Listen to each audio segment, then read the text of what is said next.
Bem-vindos a mais um vídeo no canal Deus do Coração. Que essa mensagem possa transformar a sua vida, que Deus lhe abençoe sempre, e jamais perca a fé em Deus, que o milagre irá acontecer. Padre, minha mãe faleceu. Além da tristeza que é natural do luto, eu me sinto muito angustiada, pois apesar de amá-la muito, nós não tínhamos um bom relacionamento. Não era uma relação normal entre mãe e filha. E minha lembrança não alcança quando e por que isso começou. Ela sempre foi uma pessoa muito fria, distante, nunca conseguimos conversar como mãe e filha, nunca lhe faltei com respeito e nos momentos de doença sempre dei o amparo que ela precisava. Sabe, padre, na realidade era muito difícil para mim dar o que eu não recebia. E nos últimos anos acabei me tornando uma pessoa fria também em relação a ela. Minha angústia é também por não ter conseguido ser uma pessoa melhor nessa situação. Por favor, dê-me uma orientação. Minha filha, sempre que a gente perde uma pessoa, é natural que a gente fique tentando mensurar o que a gente viveu. Isso não é possível, é até injusto com a gente. Toda vez que eu tento, toda vez que eu volto os meus olhos para o passado, eu tenho uma tendência muito natural em atribuir culpas, atribuir responsabilidades, como se isso fosse modificar alguma coisa, né? O fato é que, à medida que nós estamos vivendo, nem sempre nós somos livres o suficiente para modificar as nossas atitudes. Eu falava aqui para vocês no início, né, que muitas vezes eu não sou capaz de modificar uma atitude porque eu não sou suficientemente livre para compreendê-la. E relação de mãe e filha passa muito por isso. Nem sempre mãe é livre no momento que está sendo mãe. E filho também nem sempre é livre no momento que está sendo filho. Pode estar condicionado pelas forças do momento, pelas dificuldades que são próprias daquela hora, ou até mesmo das crises normativas que nós enfrentamos ao longo da nossa vida. E você tem razão, muitas vezes nós não sabemos localizar o porquê da dificuldade com a nossa mãe. As relações familiares, elas são sempre carregadas de culpas. E nós não deveríamos agir assim. A partir do momento que a gente reconhece o papel do outro na nossa vida, o porquê dele nos incomodar tanto, o porquê de nós termos dificuldade com ele, e a gente começa a trabalhar isso no nosso dia a dia, as relações vão ficando mais saudáveis. Então, quando o outro vai embora sem a gente ter feito esse dever de casa, é natural que o incômodo seja maior. Porque aí você também já está romantizando, né? O outro já morreu, você não tem como alterar, aí você fica com aquelas perguntas inférteis. Ah, se eu tivesse feito. Ah, se eu tivesse falado. Ah, se eu tivesse modificado. Não fez, não falou, não modificou. Então não altera nada. A gente tende a agir enquanto a gente pode agir. A gente tem que resolver enquanto as pessoas estão vivas. Enquanto a gente pode olhar nos olhos e dizer com muito amor: mãe, a senhora é minha mãe, mas nós temos mais dificuldades que facilidades.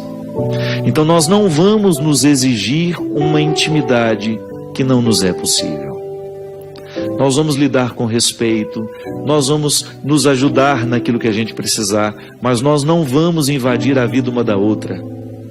Porque nós já descobrimos que essa intimidade não dá certo para nós.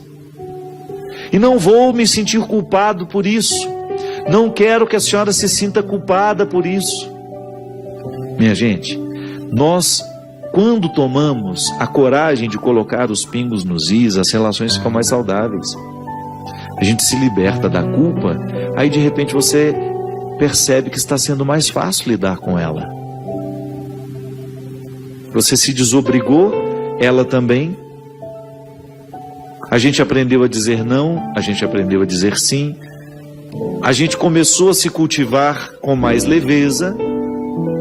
Agora, quando a gente espera o sepulcro se estabelecer para a gente tomar consciência disso, será sempre mais difícil.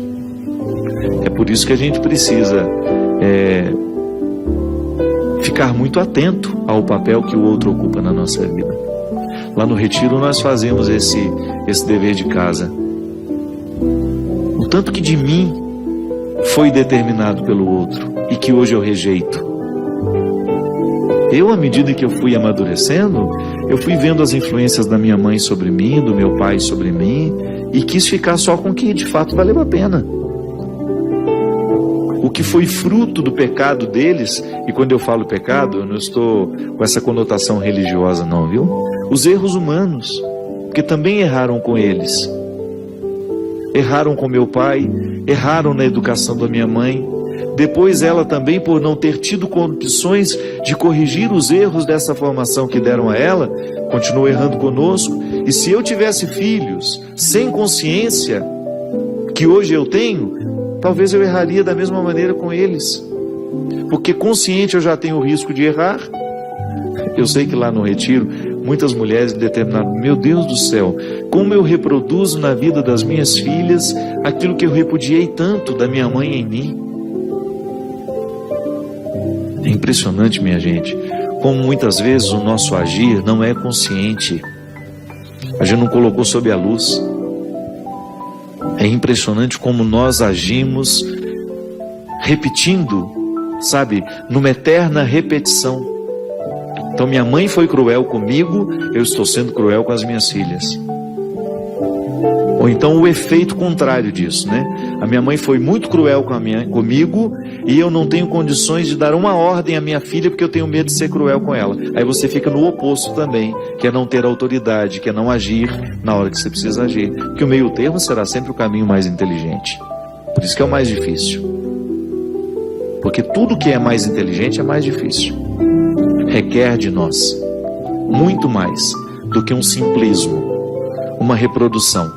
Então, para eu não reproduzir com os meus filhos os erros que reproduziram comigo, eu preciso estar muito consciente. Eu preciso me investigar.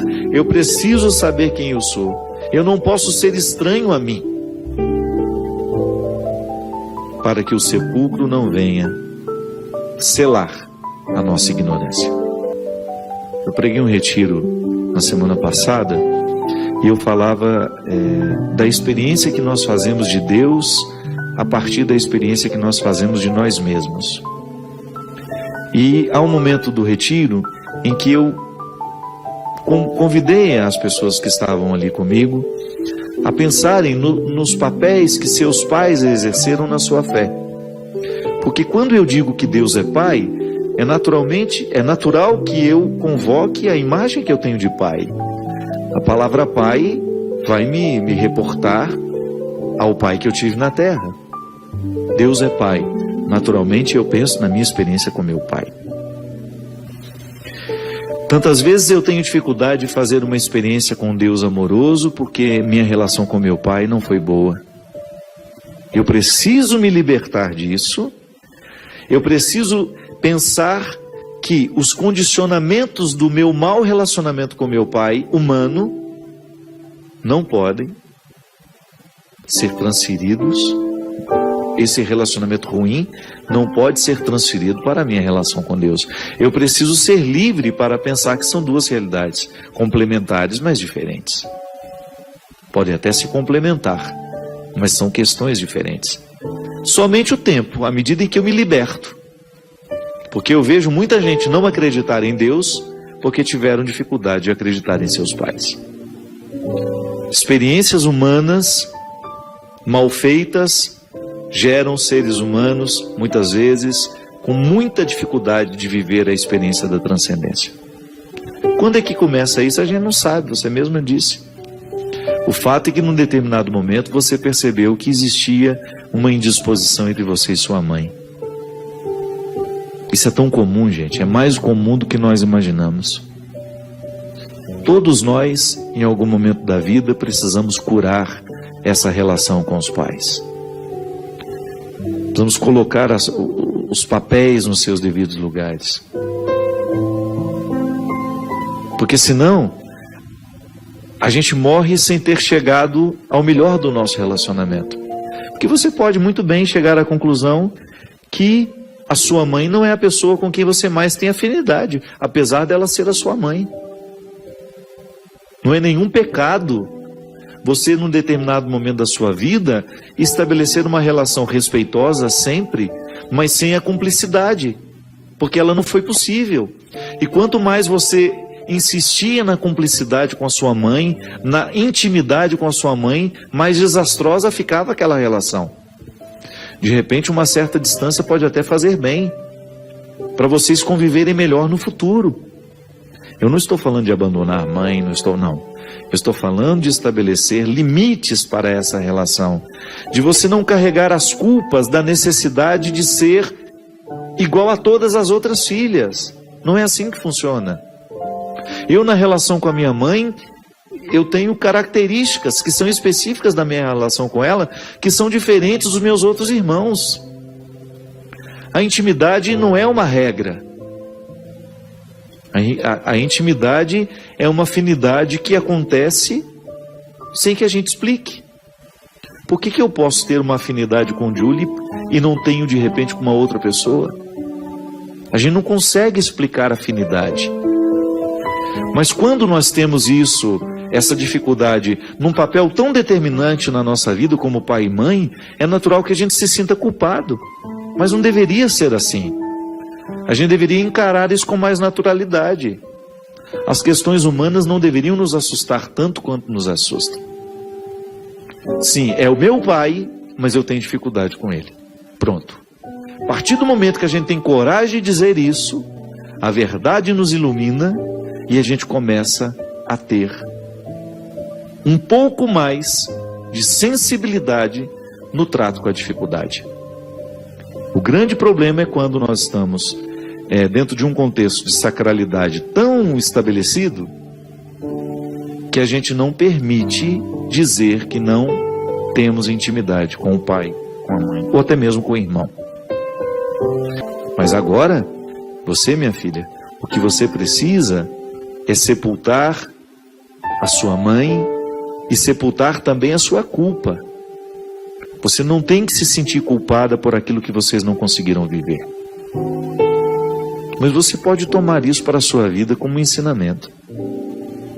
Não permita que o mesmo aconteça nos outros relacionamentos. Pontue, coloque as pessoas no lugar. A gente precisa fazer isso até com os amigos, minha gente. Quantas vezes nós somos vítimas de exigências cruéis de pessoas que não têm o menor respeito por nós e que nos exige aquilo que não é de direito delas exigirem. Se você aceita as exigências, o outro não vai parar de exigir nunca. O outro se sentirá no desejo de invadir a sua vida porque você um dia não estabeleceu o limite. Em todas as relações nós precisamos pontuar, precisamos colocar o papel do outro na nossa vida. Em tudo na vida, em tudo a gente precisa pontuar, a gente precisa estabelecer limites. Até mesmo na relação com os nossos pais. Obrigado pela sua companhia. Derrame sobre nós a bênção do Deus Todo-Poderoso, Ele que é Pai, Filho e Espírito Santo. Amém. Que Jesus ilumine o seu dia. Inscreva-se, curta, comente e compartilhe para que essa mensagem possa ir mais longe e chegar ao coração de mais pessoas.